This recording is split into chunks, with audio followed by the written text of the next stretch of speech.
Bem-vindas todas. Essa é minha aula avulsa de junho, falando sobre Um Inimigo do Povo, do Ibsen, e, e, e também sobre catástrofes climáticas como Katrina e Porto Alegre. E para não falar da pandemia e tudo mais. Então, beleza. Vamos começar nossa aula. Primeiro, eu queria saber quem foi que leu o Ibsen. Vocês leram o Ibsen, gostaram? Não conheciam?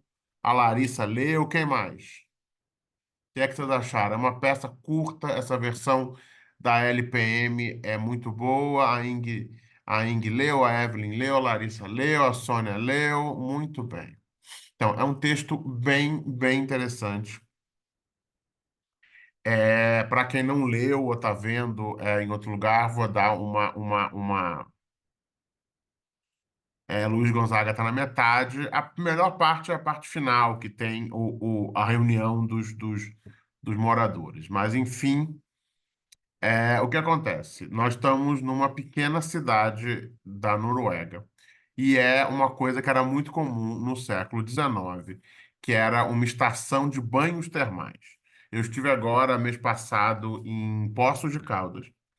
E Poços de Caldas era exatamente isso. Então, para quem quiser saber o que era essa cidade do inimigo do povo é Poços de Caldas. É uma cidade onde tinham banhos termais, numa época em que as pessoas achavam que esses banhos termais tinham propriedades curativas. Então, você tinha uma série de doenças que os médicos receitavam banhos. E aí é interessante que no século XIX, na Europa, essas casas termais. Mas, claro, não precisa abrir a câmera, não. Pode deixar que eu falo sozinho, depois eu abro para todo mundo. É, no século XIX, essas casas termais ficaram muito populares na Europa e elas eram alguns dos destinos turísticos mais populares da Europa. Então, e até, tipo assim, é bem interessante, você tem vários e vários grandes romances da literatura europeia que se passam nessas cidades balneários, cidades termais, onde pessoas da Europa inteira iam para tomar banhos quentes e se curar e tudo. Então era uma coisa muito interessante, era uma coisa muito chique. E essas cidades que tinham os melhores banhos termais, os banhos termais considerados mais curativos, elas viravam cidades muito ricas, porque elas viravam imãs de turistas e de dinheiro. Então tinha hotéis belíssimos, luxuosos e por aí vai. Então é isso que se está querendo fazer na cidade da Noruega. É uma cidade nova e que acabou de abrir os seus banhos termais.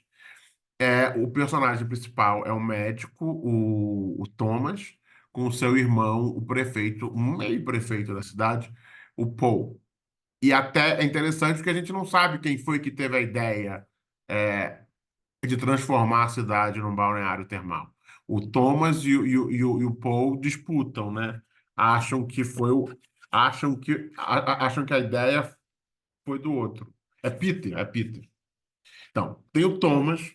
Vamos, vamos passar os personagens antes que eu fale mais besteira por não lembrar direito. Ó, fiquei fora de foco. Tem alguém falando aqui. Ok. Então, você tem o Thomas, que é o médico da estação balneária. E você tem o Peter, que é o irmão do Thomas, que é o prefeito. Só para deixar claro, ele não é exatamente o prefeito, tá? É uma outra figura lá burocrática, mas que, para todos os efeitos, é o prefeito. É o executivo municipal. Beleza. Então, é bem interessante, porque o, o, o Peter é o prefeito, o Thomas é o médico do balneário. Eles têm uma rivalidade da vida inteira, são aqueles irmãos rivais. E eles nem conseguem decidir quem foi que teve a ideia da estação termal, se foi o Peter ou se foi o Thomas. Isso já é bem interessante, porque já mostra o quanto que eles são competitivos e o quanto que essa ideia é nova. Então, ok. A estação termal mal começou a funcionar, ela ainda está pegando no tranco, a cidade não é conhecida, mas a cidade está vendo nesses banhos termais uma possibilidade de ficar rica, uma possibilidade de gerar renda para todo mundo, de ter um futuro melhor. Só que aí, no começo da peça, o Peter, o médico, que ele é médico e é o médico responsável pelo balneário, ele recebe uma confirmação de que as águas estão contaminadas. As águas estão contaminadas com algum tipo de bactéria e que, por isso, elas estão, longe de serem curativas, elas estão tornando as pessoas doentes. E o Thomas fica preocupado com isso, fica impressionado, mas ele acha que é assim que ele é um idealista e é um puro e é um ingênuo.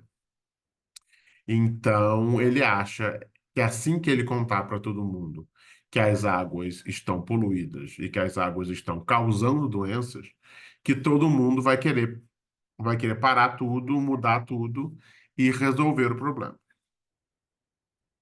Só que ele esquece que a cidade já tinha gasto uma fortuna para construir aquele balneário e que agora a cidade toda estava contando com a recompensa. E que se eles parassem tudo para ficar 2 anos consertando tudo, então não só isso, 2 anos sem ter nenhuma renda e 2 anos pagando pela obra, a cidade iria praticamente quebrar, quando todo mundo está esperando, né, que a grana comece a entrar. Então, num primeiro momento, algumas pessoas, especialmente umas pessoas mais de esquerda, do jornal de esquerda, apoiam o médico.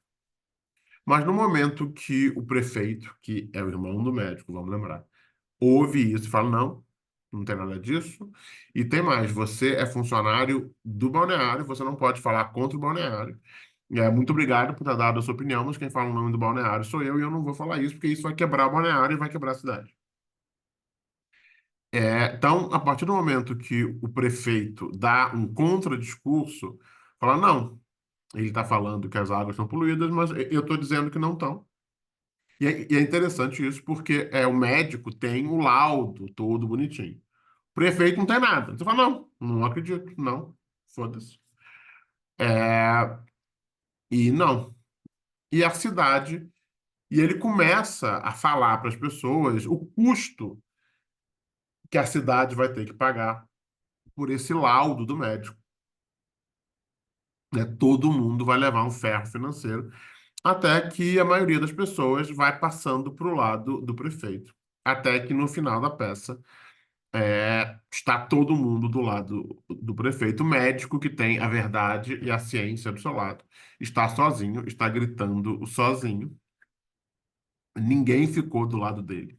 Até a esposa dele não ficou do lado dele. A esposa ele falou: cara, Thomas, pensa na sua responsabilidade com a sua família. Se você fala isso, você vai ser demitido e a sua família vai passar fome. Então, tipo assim, o que que adianta você ser o herói do balneário e a sua família passar necessidade? Só, só a filha dele, que é idealista, que é a Petra, se não me engano, né? Só a Petra fica do lado dele. De resto, todo mundo vaza. E então é isso. O médico começa a peça recebendo essa informação de que as águas estão poluídas e achando que ele vai ser considerado o salvador da cidade quando ele contar isso e der à cidade a oportunidade de resolver o problema, que ele vai ser considerado um herói na ingenuidade dele. E aí ele logo descobre que, na verdade, ele foi considerado o inimigo do povo. Todo mundo ficou contra ele, ninguém quer fazer essa obra, ninguém quer tomar esse prejuízo. Ok? Então, essa é a história, basicamente. No final da história, ele foi demitido, a filha foi demitida, eles foram expulsos de casa. Ele perdeu o emprego no balneário, né? Ele perdeu o emprego de médico do balneário. Ele foi expulso da casa dele pelo senhorio. A filha dele foi demitida do emprego dela na escola.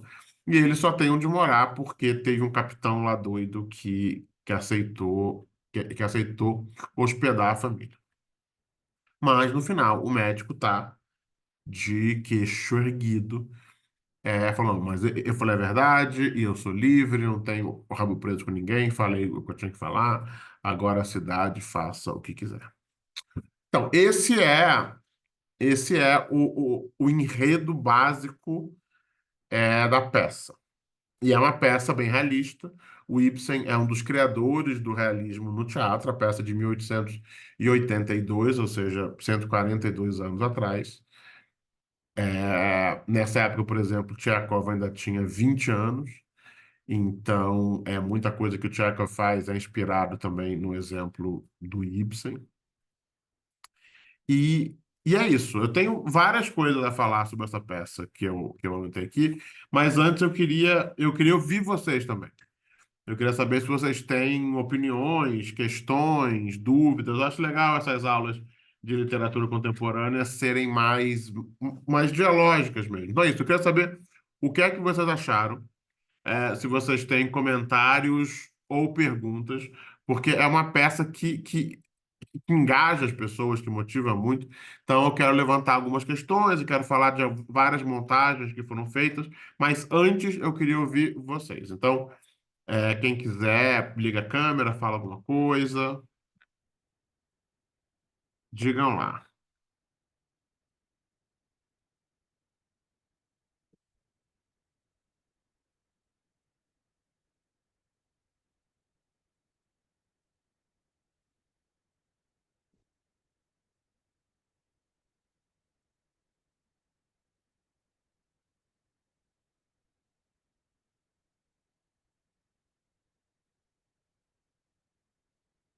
E aí, gente?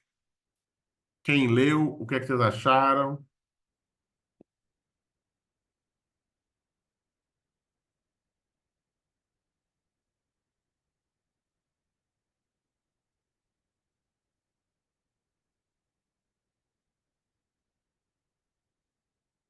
Vou olhar aqui as minhas notas.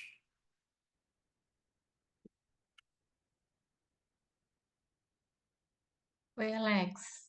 Oi, Ó, só para dizer que eu não li, tá tô só bom. ouvindo a aula. Eu abri minha câmera porque você sugeriu no grupo que a gente abrisse, né, para fazer as Sim, perguntas e tudo mais.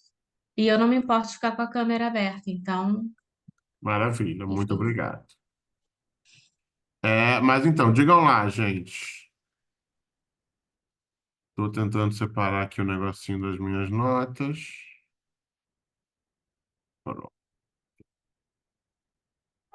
Alex, tá me Peraí, ouvindo? tô ouvindo. Fala, Evelyn. Então, eu li, achei muito interessante, vai dando uma raiva, né? Porque é aos poucos, né? Primeiro ele pensa que vai ser tratado como o grande sábio que salvou a todos. E é aos poucos que vai meio que diluindo, assim, ele tem o apoio de alguns e da mídia, né? Que na verdade, né, é ligada a, a par- a um partido de esquerda, depois os pequenos proprietários, uma figura estranha. Aí vai mudando, mudando, mudando, até todos ficarem contra ele, ele continua defendendo. E só que eu estranhei um pouco a argumentação dele na hora que ele foi na grande convenção para dizer o que ele achava. Eu falei, não, ele vai pegar, não, olha aqui o laudo, é verdade. Ele não se debruçou sobre o laudo para mostrar que ele tinha razão. Ele fez um grande discurso sobre algumas pessoas que enxergam a verdade e as outras, a grande maioria, são pessoas que só seguem os seus interesses. Foi uma coisa assim que às vezes beirava o discurso dele, uma coisa assim. As pessoas são incapazes de entender a verdade, só alguns são brilhantes, e as pessoas, essa elite intelectual precisa ser protegida. Eu pensando, não, cara, fala logo para eles o que não, pessoas vão ficar doentes. Olha, ele foi por um outro lado de discurso. Aí eu estranhei essa linha argumentativa dele. E como que depois as pessoas se envolveram e queriam dar pedrada nele e tudo mais. Porque começou a me dar raiva dele mesmo, com esse discurso de, porque eu sou um cara brilhante e vocês que são ignorantes aí não conseguem ver o brilhantismo daqui. Pô, cara, para com isso. E ele não parava. Então eu estranhei essa linha que ele seguiu para tentar se fazer ser ouvido, porque parece que ele já tinha assumido que ninguém ia ouvir ele, que já estava certo, todos já tinham sua posição tomada e determinada pelo que a maioria não, os caras que formavam opinião já tinham decidido que aquilo ali estava errado. Então ele nem quis argumentar para mostrar que ele estava certo. Ele resolveu falar mal de todo mundo na frente de todo mundo. Aí eu estranhei isso como estratégia dele para poder se fazer ouvir. Mas enfim, achei muito interessante. Mas veja, é bem interessante isso. O que é que esse estranhamento diz para você, Evelyn, e para vocês que estão ouvindo aqui? O que é que esse estranhamento diz sobre a peça e sobre o médico nessa peça? Porque justamente o que eu acho interessante dessa peça é que ela não é um alto moralista maniqueísta, né? Quando acontece isso, o que é que a peça está dizendo e está mostrando para gente?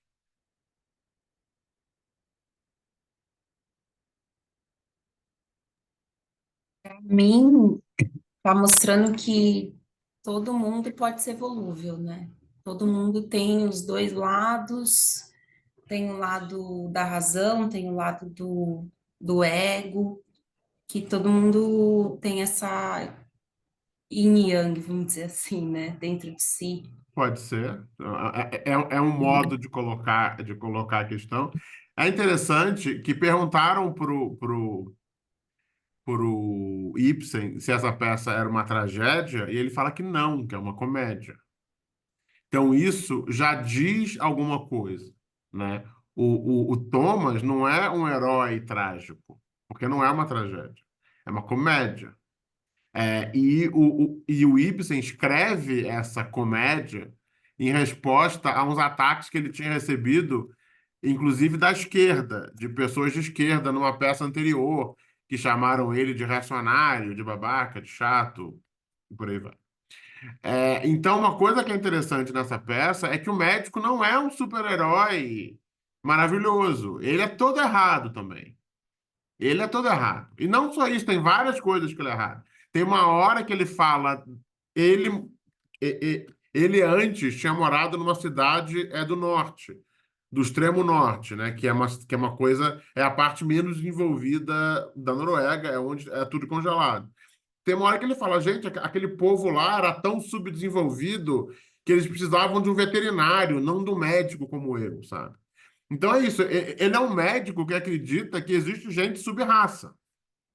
E veja, ele não tá sozinho. A gente está no começo da época do racismo científico, né? O racismo científico que vai explodir na eugenia nazista, ele começa a ficar popular, mesmo entre as boas pessoas legais que a gente gosta da Europa, nessa época, 1800, 1870, 1880, e vai explodir na década de 30, 40. Então, o Thomas, ele é muito eugenista. Ele fala isso. Vocês não merecem a minha verdade. Vocês são burros. Vocês são sub-raça. Quem são vocês para me entender? Então, eu acho que é bem interessante também a gente questionar essa mensagem.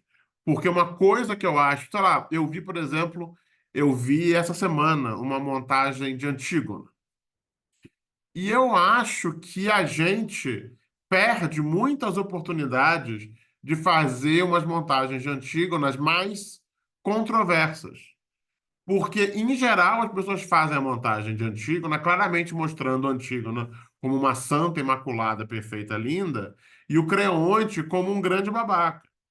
Só que existem muitos argumentos em prol do Creonte que, veja, você não precisa nem concordar com eles. Mas a peça fica mais interessante quando você mostra que o Creonte também tem a sua razão. Só para explicar basicamente o enredo para quem não sabe, Antígona se passa em Tebas. A cidade é Tebas, onde o Édipo foi rei, né? O Édipo já morreu. Os dois filhos homens do Édipo travam uma guerra. Então, tipo assim, um dos filhos do Édipo estava defendendo Tebas, e o outro filho do Édipo tinha saído de Tebas, juntado juntado um exército e tinha voltado para conquistar Tebas. Então, os dois irmãos, os dois filhos do Édipo, se encontram do lado de fora de Tebas, um defendendo Tebas e outro tentando tomar Tebas. E e o exército defensor ganha, né? Tebas continua livre, mas na batalha final os dois irmãos se matam. E aí Creonte que era o irmão da Jocasta, então Édipo morreu, os filhos do Édipo morreram, o trono passa para o Creonte, que era o cunhado do Édipo. E o Creonte, agora novo rei de Tebas, decide o seguinte: olha, o irmão que morreu defendendo a cidade, a gente vai enterrar com honras fúnebres. O irmão que morreu atacando a cidade, a gente vai deixar lá para ser comida de urubu. E a Antígona, que era filha do Édipo, que é a irmã deles dois, fala que não, que ela não, que o irmão dela, mesmo que ele tivesse errado ao tentar vir invadir a cidade, ela é contra a lei dos deuses, é contra a lei natural deixar um corpo ser pasto de urubu. Ele merece ser enterrado com os ritos apropriados. E o Creonte fala que não, que ele é a autoridade civil da cidade, digamos, a autoridade laica da cidade, e que a lei é que eles não vão dar enterro para traidor que tentou conquistar a cidade. E a Antígona fala que não, que essa é a lei dos homens, mas que a lei divina, a lei natural, de que todo mundo merece um enterro, deve ter prioridade. Então, Antígona vai, enterra o irmão contra as ordens do Creonte, e o Creonte condena ela à morte. Acontece bem umas coisas, mas eu vou ficar por aqui. O que eu acho interessante é o seguinte: na época que essa peça foi feita, não existia o conceito de Estado laico. Então, o Creonte estava bastante errado, na verdade, né? O Creonte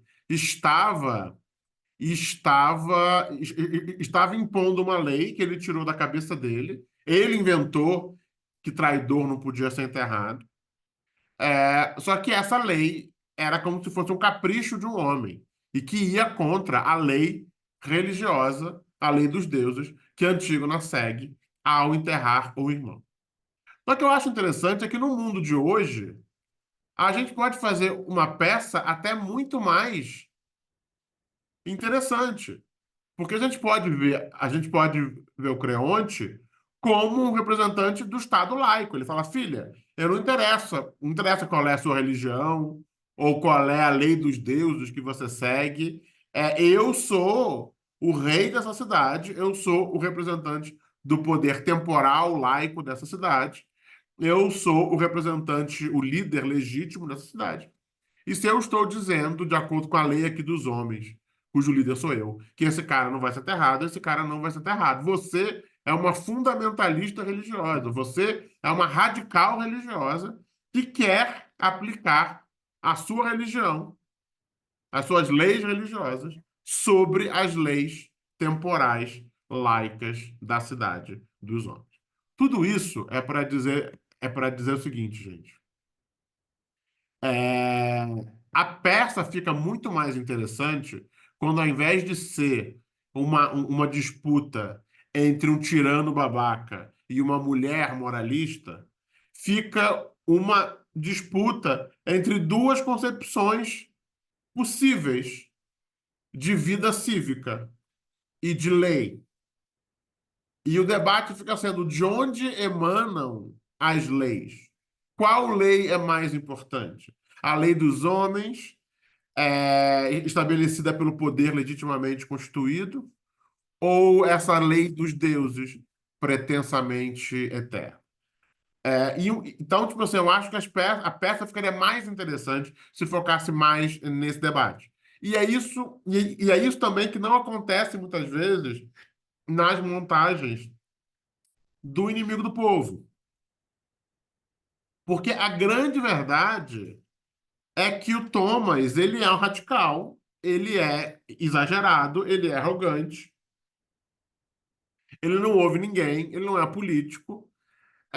E existem muitas coisas importantes a serem pensadas do outro lado também.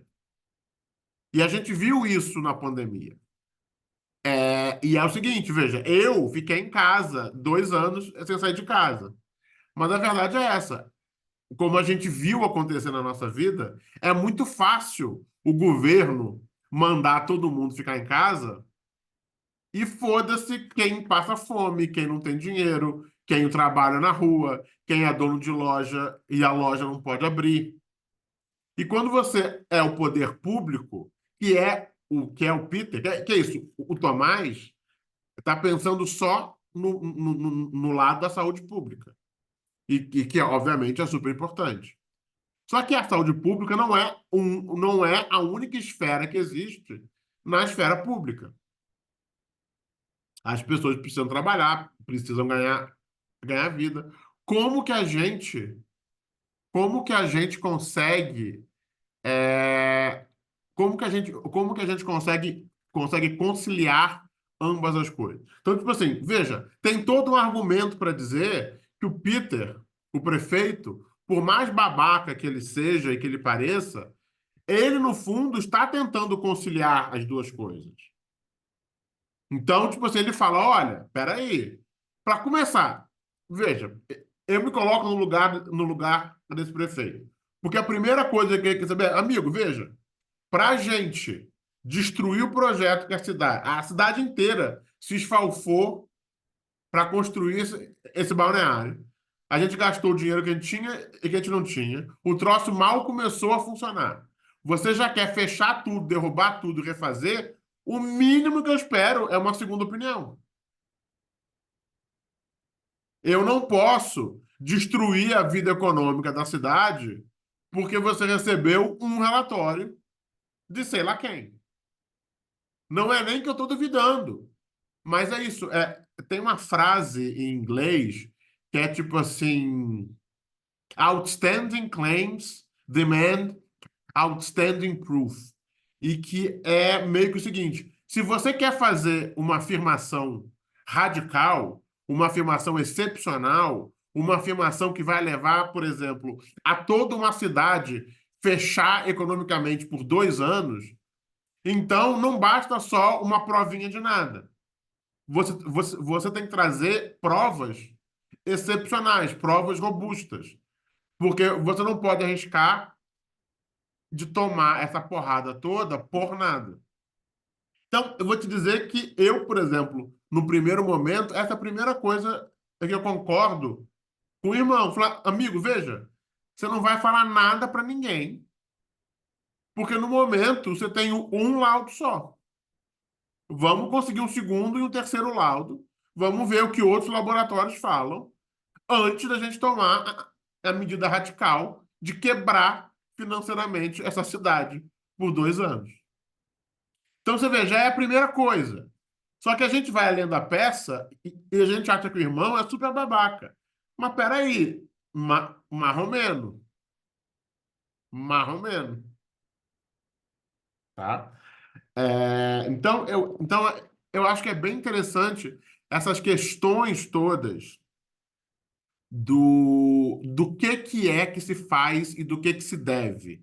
Porque é isso, o médico está vendo só o lado da saúde pública, o prefeito está vendo o lado da saúde financeira, da economia, do turismo, dos caras que investiram em obras e que não têm dinheiro. E aí também chega a esposa. A esposa também fala: mas Thomas, veja, você não tem como embargar a obra. A única coisa que vai acontecer, você não vai conseguir embargar o balneário, mas você vai conseguir que eles te demitam e você vai foder na sua família. Então é isso. Veja, a esposa fala o seguinte: veja, se você até tivesse o poder de fechar o balneário, ok. Mas o que você está tentando fazer não é possível de ser feito.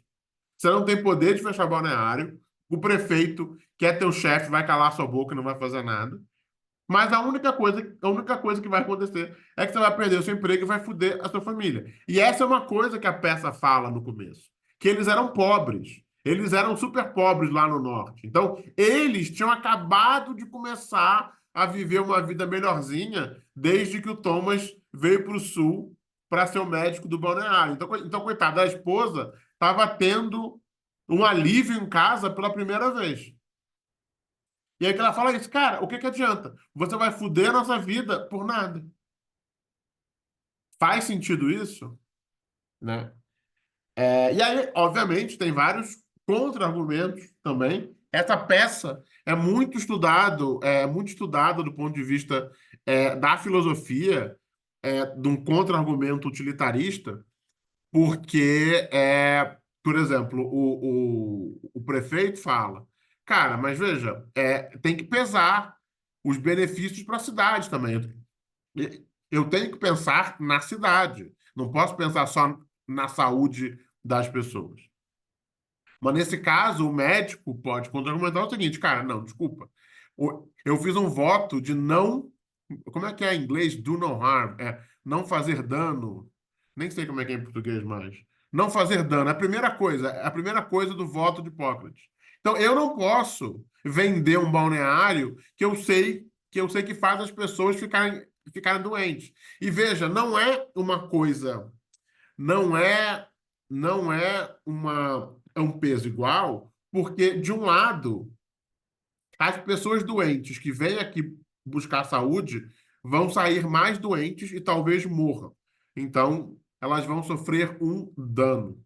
Já as pessoas da cidade, elas só vão deixar de lucrar o que elas achavam que iam lucrar. Então, elas não vão sofrer um dano. Elas vão deixar de ganhar um benefício. Então, comparando, não infligir dano e não dar um benefício, vale a pena não dar um benefício para não infligir dano. Mas aí, o que é que o irmão fala? O irmão fala, cara, a gente consegue fazer isso sem quebrar a cidade. A gente consegue ir fazendo essa obra aos poucos, com os banhos funcionando. Ninguém vai saber que os banhos estão podres se você não falar. A gente vai consertando e até que vai estar consertado. Porque se você falar hoje que os banhos são imundos, fedidos, poluídos, pestilentos, ninguém nunca vai esquecer. Daqui a 2 anos, você vai falar, gente, olha, lembra aqueles banhos que eu falei que estavam pestilentos em 2022? Agora, em 24, eles estão limpos, podem vir. Você acha que alguém vai confiar? Você acha que agora alguém vai vir? As pessoas vão nos balneários que nunca foram pestilentos. Elas não vão confiar no balneário que antes era pestilento e agora não é mais. Então, o que eu acho interessante a gente pensar como literatura é não cair no golpe de achar que o Thomas é o santo certinho, que tá tudo certo e que é o grande herói. Porque a peça toma bastante trabalho de mostrar para ele, de mostrar para nós que ele também é exagerado, que ele é arrogante, que ele é babaca. E como falou a Evelyn também, na hora que tem a reunião com o povo, ele nem usa argumentos médicos, científicos. É como se ele achasse que aquela ralé ali está acima dos argumentos científicos e intelectuais dele. Então, eu acho que é interessante da gente pensar a peça mais amplamente do que só uma peça moralista de um homem, coitado, correto e injustiçado pelo populacho que não levou ele a sério. Que mais? Alguém tem alguma coisa a falar sobre isso? Pensaram alguma coisa? Lembraram de alguma coisa da peça? Digam lá.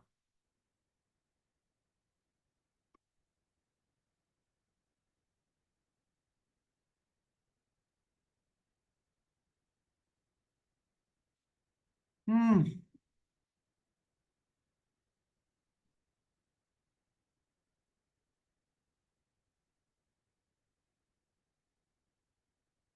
nada, nada.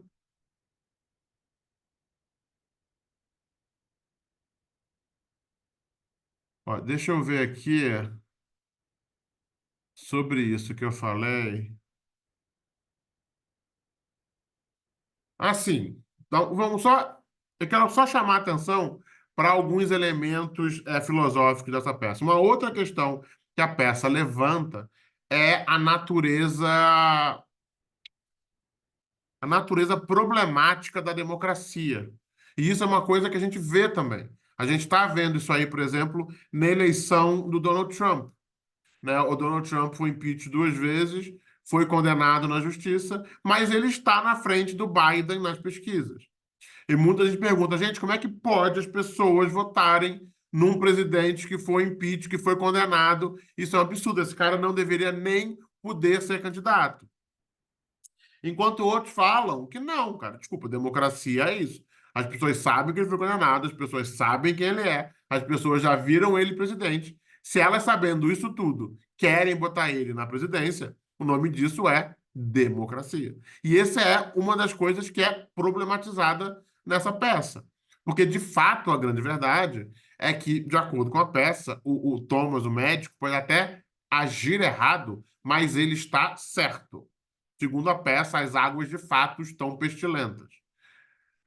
Só que ele está sozinho. Toda a maioria da cidade é contra isso. Então, o que ele fala é o seguinte: uma questão que a peça levanta é: a democracia serve para alguma coisa se você pode, por maioria simples, ser contra um fato? É isso. O fato é que as águas estão pestilentas. Mas todo mundo é contra esse fato. Até que porque todo mundo vai levar um prejuízo financeiro se esse fato for verdade. Então, o fato de todo mundo ser contra isso anula esse fato ou, na verdade, anula a democracia? Será que a democracia da maioria funciona? A democracia da maioria ainda faz sentido? E, de novo, a gente viu isso na pandemia. Estamos vendo isso agora. Tem doenças voltando porque as pessoas não estão se vacinando mais. A cobertura vacinal até 10 anos atrás era 100%. Acho que agora, na última campanha de vacinação, foi 30, 60, sei lá, um número muito baixo, um número ridiculamente baixo. Então, esse é um dos temas que a peça levanta. Que mais?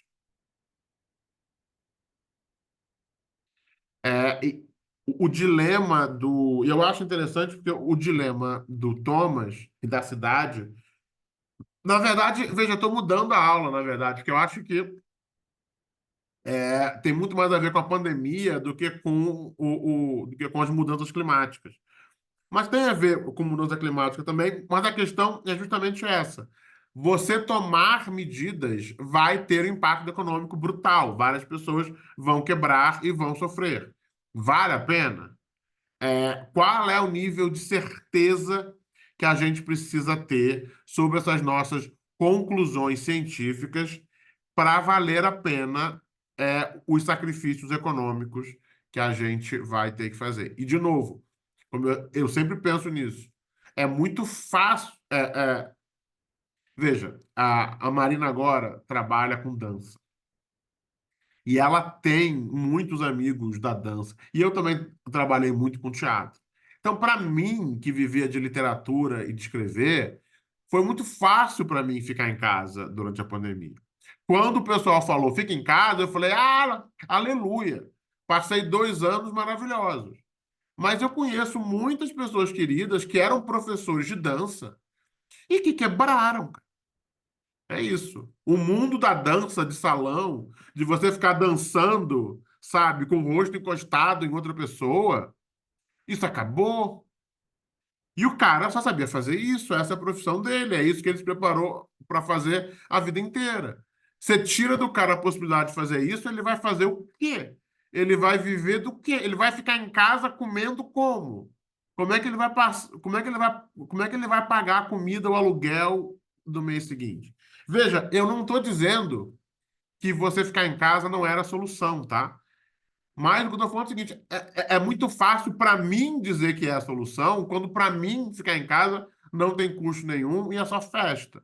Para muitas pessoas, foi um sacrifício que virou a vida delas de cabeça para baixo. Tanto que muita gente não conseguiu. né? Muitas pessoas, ainda mais nos empregos é, de nível mais baixo, não tiveram chance de ficar em casa. Continuaram tendo que se expor àquela pandemia naqueles primeiros meses que ninguém nem sabia do que se tratava. Mas essas pessoas não tinham a menor possibilidade, não tinham nem poder de barganha de exigir ficar em casa para preservar a própria vida. Continuaram na rua aí se arriscando para a gente poder continuar recebendo o pacote da Amazon em casa, com papel higiênico e, e lavando embalagem de arroz. Então, eu acho que todas essas questões da pandemia já estão, né, no inimigo do povo. Mas vamos lá. O que mais que eu tenho aqui que eu anotei para vocês? Que é isso, o Thomas tem obrigação médica com a saúde dos pacientes, mas a gente não pode esquecer que o prefeito tem, de fato, uma obrigação ética também com toda a economia da cidade e todos os moradores da cidade. E isso não é uma coisa simples. Veja, eu não estou dizendo que não tem que fechar os banhos. Eu estou dizendo que não é uma questão tão fácil quanto o Thomas faz parecer. O Thomas faz parecer que é uma questão, encontrou bactéria, fecha. Mais ou menos. O que mais?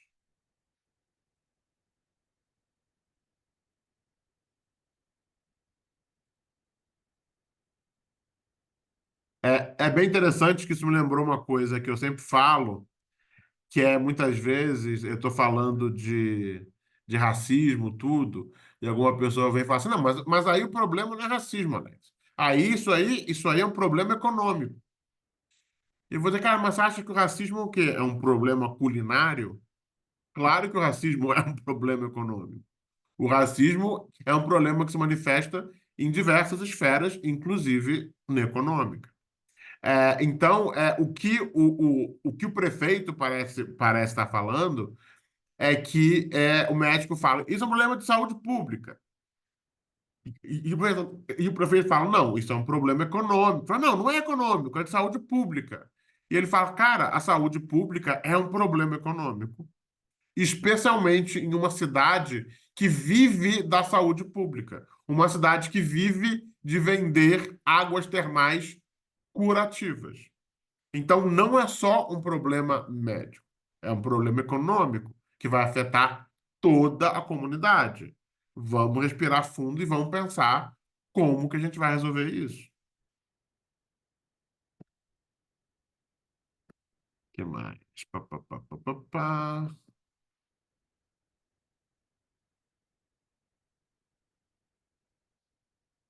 Tu. As obrigações com a família.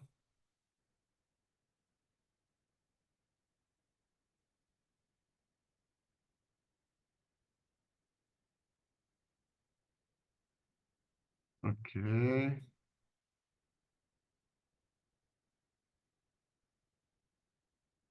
Então, o prefeito ele recomenda que o médico não fale nada, que eles vão tentando resolver as coisas aos poucos, discretamente, até resolver para todo mundo. Tem uma coisa interessante também, que é o argumento da esposa,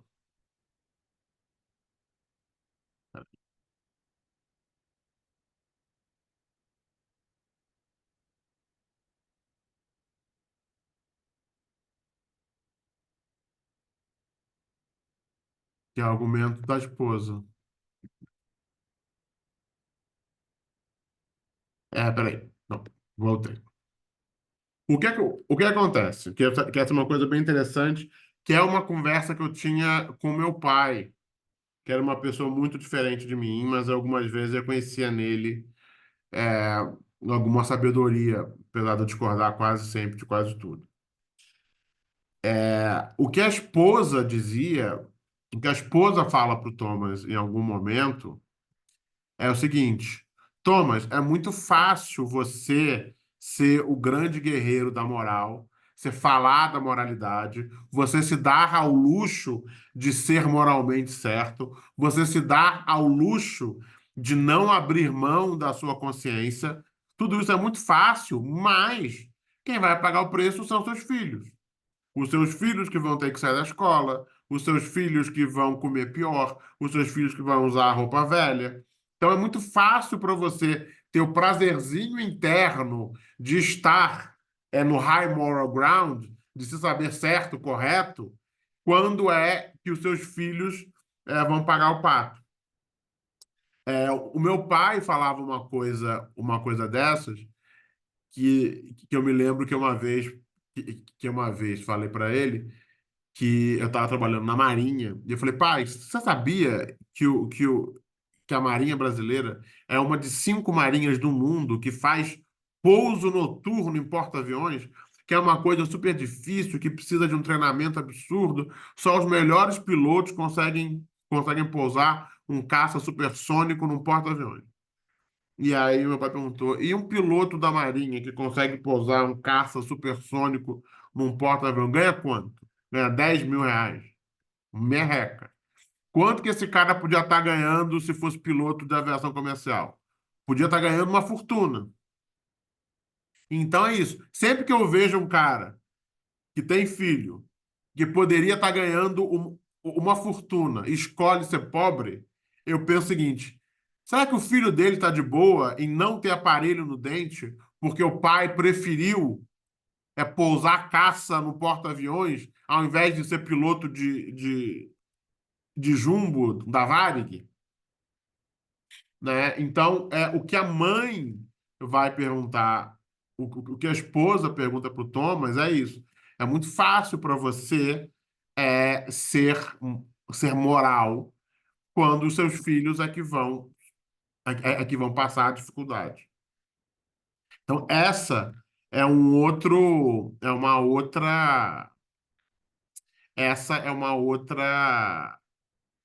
ângulo dessa questão. O que mais? Deixa eu ver.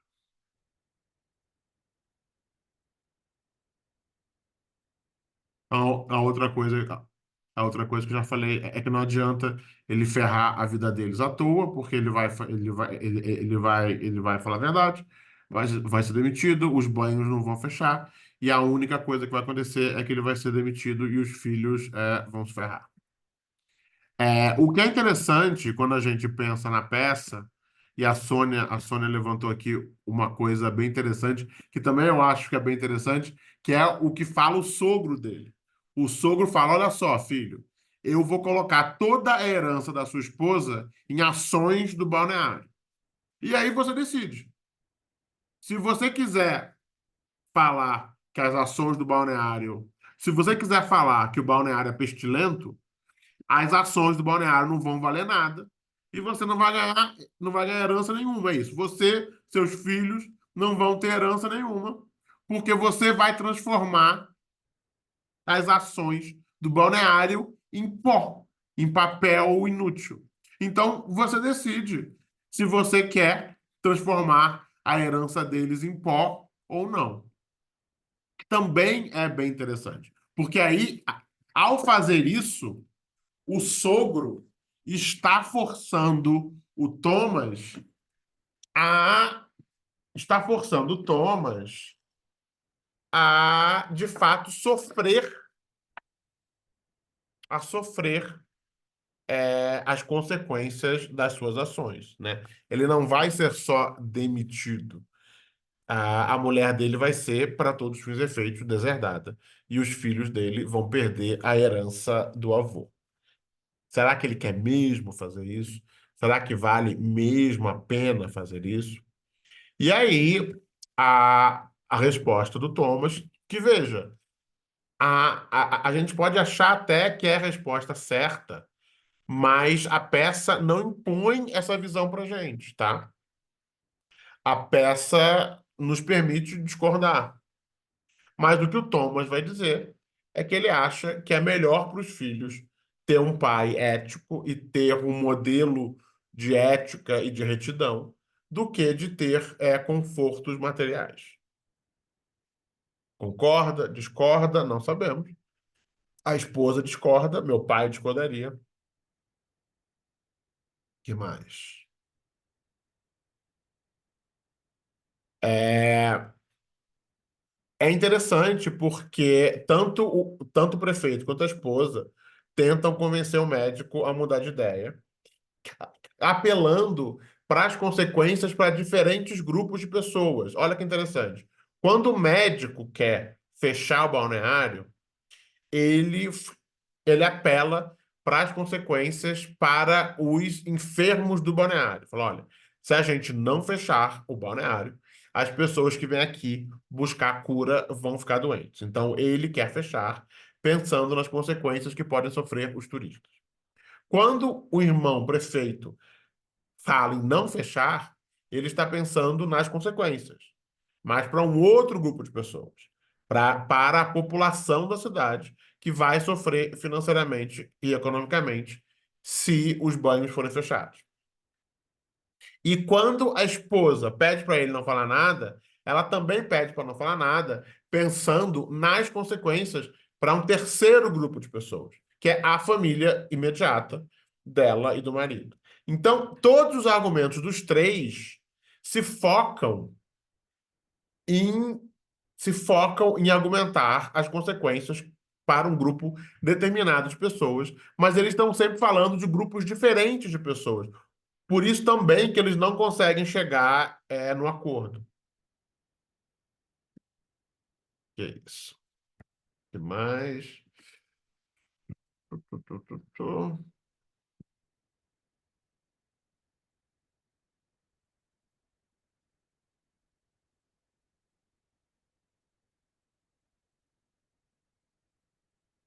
Então, beleza. Acho que eu já falei tudo que eu tinha para falar.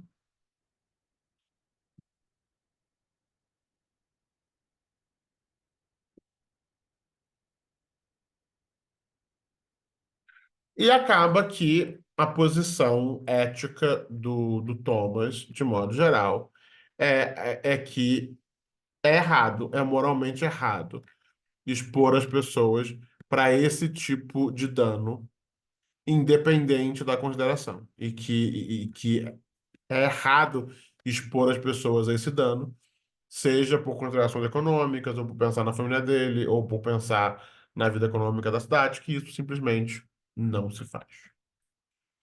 Tem uma coisa. Sim, a Petra, a filha, concordou com o pai. A Petra é a única que fica do lado do pai. Então, basicamente, de modo geral, era isso um pouco que eu queria falar do inimigo do povo.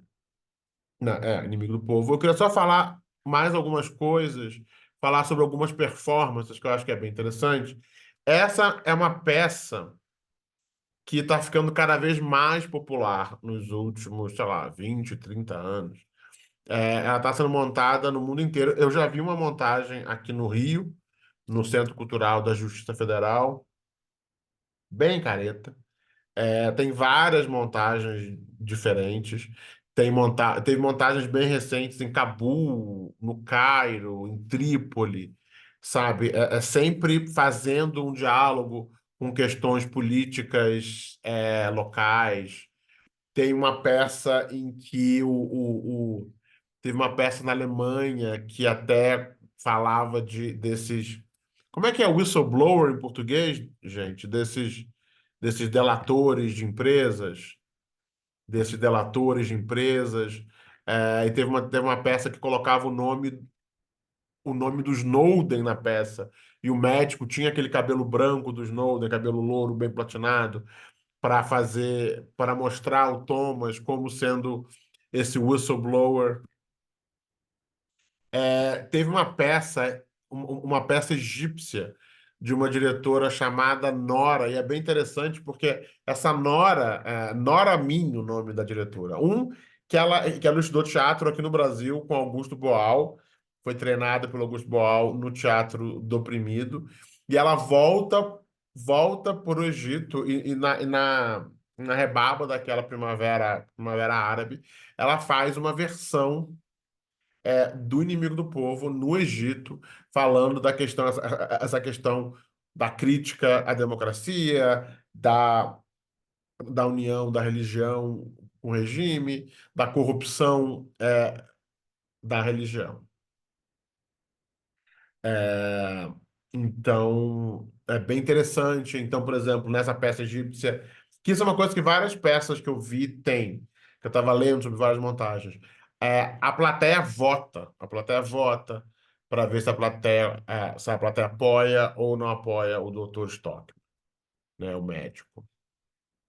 Depois, essa montagem egípcia foi para Trípoli, logo depois da queda do Gaddafi, que foi a primeira montagem de Ibsen na Líbia. Tudo foi muito interessante. Teve uma montagem que foi feita em Cabul, numa ponte ao ar livre, falando de corrupção, da falta de infraestrutura. Teve uma montagem no Irã, dialogando com a questão dos protestantes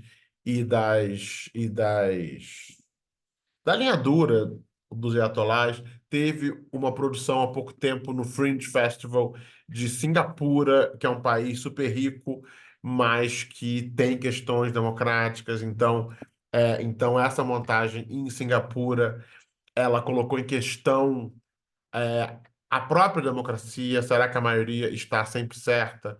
Se a maioria estiver desinformada, se a maioria estiver enganada, a gente pode meio que tirar o poder da maioria? É isso, gente. Se a maioria das pessoas não quiser tomar vacina, a gente pode obrigar as pessoas a tomarem vacina? Que mais? É, Teve uma versão na pandemia que foi bem, bem interessante, que foi uma leitura crítica, uma leitura dramática da peça, junto com vários caras de saúde pública dos Estados Unidos, inclusive o Fauci. O Fauci ele acabou não podendo ir na última hora, mas foram várias pessoas da equipe dele que trabalharam com ele. Então, era uma leitura, né, dramatizada do inimigo do povo, mas por esses médicos que estavam na linha de frente da pandemia e com debate, com uma história depois sobre as posições da pandemia e o que fazer, os dilemas de você, os dilemas de se tomar atitudes em prol da saúde pública, mesmo quando elas são controversas economicamente. Que mais? Então, teve uma montagem em Nova York, que foi já bem depois da pandemia, mas que eles obrigaram todo mundo na plateia a estar de máscara e a estar com uma cadeira entre cada um. Então, eles tentaram simular na plateia a plateia de teatro da época da pandemia, né? Então, o próprio jeito das pessoas sentarem foi um artefato da pandemia. Então eles já colocaram um tema de pandemia só no modo como a plateia se sentou. Tem várias montagens agora, eu achei pelo menos duas, e tem várias outras, que o médico é uma mulher. E aí é bem interessante, porque não só. Que é isso, o médico não é levado a sério, e o médico fica sozinho no final. Mas ele pelo menos é médico, ele é homem. Imagina se fosse uma médica. Então é isso. Tudo ela é chamada de histérica, as pessoas não ouvem ela, acham que ela tá querendo só chamar atenção. Então, quando você bota essa peça e a inimiga do povo é uma mulher, a resposta dos profissionais é diferente, a resposta da mídia é diferente, a resposta da comunidade é diferente. É, é, a própria sensação de ameaça física, é isso, né? Tem aquela cena da reunião que tá todo mundo junto. Quando essa cena da reunião ela acontece e o médico é uma médica, é uma mulher, já tem um subtexto de ameaça física que não existe se o médico é homem. Então, por exemplo, numa montagem australiana, olha que coisa interessante isso, gente. Vocês lembram? Vocês lembram aquele debate entre a Hillary e o Trump em 2016, que o Trump ficava meio que seguindo ela no palco, né? Ela tentava falar alguma coisa e o Trump meio que chegava em cima dela e ficava muito perto, perto de uma maneira desconfortável, meio que em cima, porque ele é muito alto também, né? Ele tem quase 2 metros de altura. Então ela ficava tentando falar e desenvolver o raciocínio, e aquele homem enorme, em vez de ficar lá no lado dele, ele vinha para cima dela e ficava assim a 2 palmos da cara dela, numa invasão do espaço pessoal dela e numa meio que ameaça implícita, tipo, cara, se eu quiser, eu te dou uma bifa, filha. Então, então, tipo assim, essa montagem da Austrália, onde a médica é uma mulher, quando tem essa reunião de todo mundo na cidade, o prefeito faz isso com ela. E como foi logo depois desses debates do Trump e da Hillary, a imagem estava muito clara. Então, quer dizer, era praticamente uma citação do Trump, a médica lá tentando falar: olha, o balneário está pestilento, temos que fazer tudo, temos que salvar tudo. E o prefeito lá em cima dela, quase que, né, quase que passando por cima dela. Que é isso, o médico idealista é meio doido. Mas a mulher doida, ela é histérica, ela é maluca, ela é excêntrica, ela é muito fácil de você desacreditar, silenciar, não ouvir. Então, só o fato de você colocar a médica como uma mulher, né, você já adiciona toda mais uma camada de complexidade e de misoginia à peça. Beleza. Que mais? Deixa eu ver aqui. Piriri, parará. Ah, e uma outra coisa, talvez a última coisa, estava tendo uma montagem esse ano, 2024 ainda, acabou de acontecer. Tá tendo uma montagem em Nova York, na Broadway. E quem é o médico é o Jeremy Strong. Não sei se vocês sabem quem é pelo nome. Jeremy Strong é um dos caras daquele personagem, daquele seriado Succession, que acabou de acabar. É um dos herdeiros. Então, Jeremy Strong é o médico. E o Michael Imperioli. Michael Imperioli é um cara que sempre faz papel de mafioso. Ele tá no Sopranos. E o Michael Imperioli é o irmão.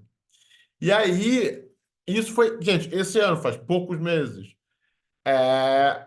teve uma das sessões do Inimigo do Povo que o teatro foi invadido por ativistas climáticos, gritando: não tem teatro num planeta morto, não tem teatro num planeta. E eles esperaram o quê? Esperaram a hora da reunião da cidade.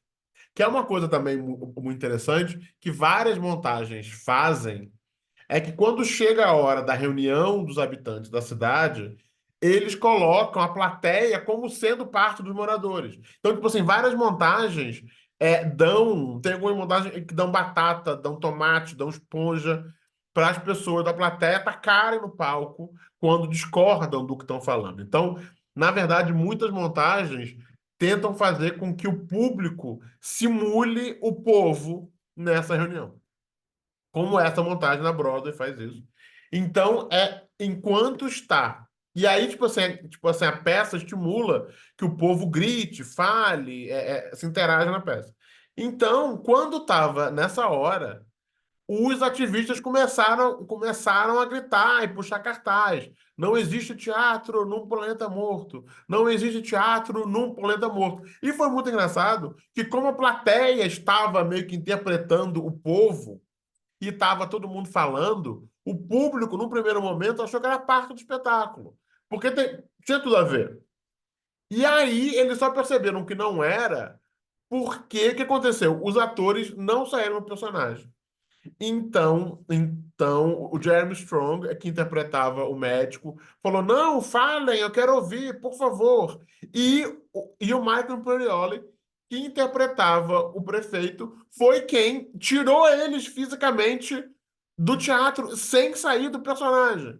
Falou: Não, vamos embora aqui, eu sou prefeito, não sei o quê. E até depois ele botou um pedido, veja, ele botou um pedido de desculpas no Instagram falando, olha, vocês saibam que quem não concorda com vocês é o prefeito e foi como prefeito que eu expulsei vocês do teatro. Eu, Michael, o ator, eu concordo, mas por favor não invadam a nossa peça.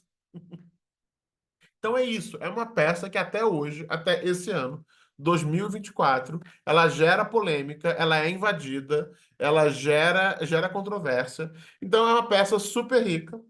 Eu espero que vocês tenham gostado de ler. Espero que na próxima vez que tiver cartaz vocês vão ver. E é isso. Eu quero saber se alguém tem mais alguma coisa para falar sobre essa peça. Vamos encerrar da peça, depois eu vou falar um pouco do Katrina. Mas vamos falar da peça agora, encerrar da peça. Alguém tem mais alguma coisa para falar? Alguém tem mais alguma coisa para perguntar da peça? Digam lá. Um inimigo do povo.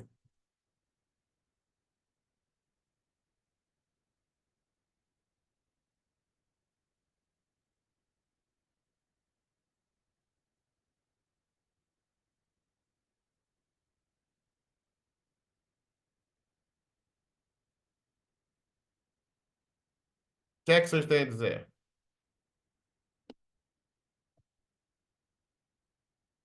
Mas então é isso, gente. Eu acho que é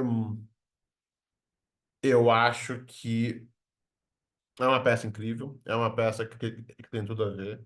É uma peça que nos ajuda a pensar o negacionismo climático. É uma peça que ajuda até a gente sair um pouco dessa nossa complacência de achar, ué, a ciência falou, tá falado. Cara, a ciência não é a única questão. Existem outros fatores a serem considerados. Então, uma peça que está muito real ainda. É uma peça que. E é isso, e é muito interessante porque era uma peça legal no século XIX e foi ficando cada vez mais relevante no século XX. E eu acho que ela chega no século XXI como uma das obras literárias do XIX ainda mais relevantes. Então é isso. Gente, eu vou falar o seguinte: eu não vou falar do Katrina hoje. Eu vou dar uma outra aula avulsa especificamente para contar a história do Katrina, com começo, meio e fim. Porque essa aula já tá boa, já foi ótima, já foi longa, já falei bastante desse livro, que é incrível. Sinto muito se você veio só pro Katrina. Eu vou falar do Katrina depois. Estou pensando, sei lá, agosto, setembro, talvez em setembro, quando o Katrina fizer 19 anos. Isso seria bom. Então, eu vou fazer uma outra aula só sobre o Katrina. E aí eu vou contar a história toda. Veja, eu já contei a história tantas vezes. Eu já ganhei tanto almoço de graça contando essa história nos botecos de Nova Orleans. Nova Orleans não, desculpa, nos botecos da Califórnia. Porque Nova Orleans todo mundo tem uma história igual, outra história não vale nada. Isso também é muito engraçado. Mas ok. Então, ficamos aqui com o inimigo do povo. E eu vou dar uma outra aula só contando a história do Katrina, com começo, meio e fim, de onde veio, o que aconteceu, qual é a origem e por que o Katrina não é uma catástrofe natural. É uma catástrofe social, é uma catástrofe política, como toda é, né? É catástrofe natural, é chuva de meteoros em Marte. As coisas que acontecem na Terra tem sempre consequências sociais e políticas que acabam resultando de escolhas sociais e políticas que a gente fez. Lembrando que mês que vem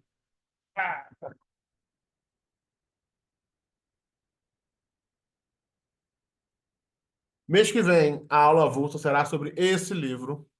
Esse livro é muito legal, acabou de sair. O autor é meu amigo, o Breno é incrível, e o Breno vai vir para cá conversar com a gente sobre esse livro. É um livro sobre masculinidade tóxica. Então, comprem, leiam, é muito legal. E vamos conversar com o autor mês que vem quarta, 10 de julho. Será a aula avulsa de julho. E eu fico devendo para vocês a história completa do Katrina. Dani, quer falar alguma coisa? Não, eu queria ver o nome todo do autor que você mostrou aí, Breno Kümmel. Tá bom. Sendo ele Sendo quem é. ele quem ele é. Tá bom. Tá linkado Obrigada. na nossa página, no calendário, no Apoia-se. É um livro muito legal, literatura contemporânea da mais alta qualidade, recém-lançado, vale a pena a leitura. Gente, muito, muito obrigado, vocês são lindos. Eu fico devendo a aula do Katrina só para isso e vai valer a pena, vai ser bem legal. Um beijo em todos e todas. Tchau, tchau. Tchau, tchau.